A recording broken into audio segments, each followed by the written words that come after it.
Officials say the incident bore the hallmarks of the deadly attacks in Mumbai in India last November. Those attacks were blamed on Pakistan-based Islamic militants, as James Roberts now reports.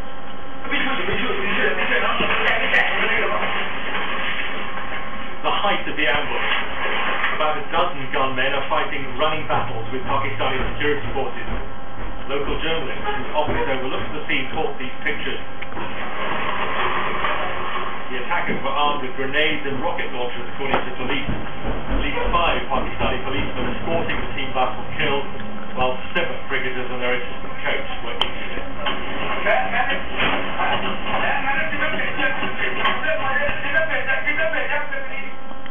Under intense fire, the bus driver managed to get the team to the safety of the cricket ground, despite the bullet holes riddling his vehicle.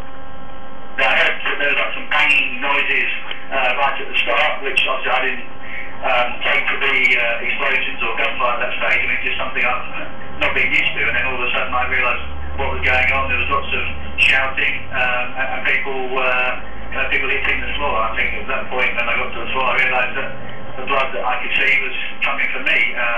But luckily, superficial wounds and nothing too serious. It was just that panic when you're laying on the floor and hearing gunfire, and obviously you can hear the windows around you cracking and various parts of the bus being hit, that you're just praying that one of them doesn't hit you, and that somehow you get out of it. I mean, when I heard at one point the bus actually stopped and people were shouting for the driver to move the bus, and I think that was the point when you suddenly realise that actually you're a sitting duck and anything could happen around you. As the injured started arriving in hospital, one of Pakistan's greatest bowlers, Waqar Yunus, was already at the Lahore ground. He'd been preparing to commentate on the test match and describe what happened.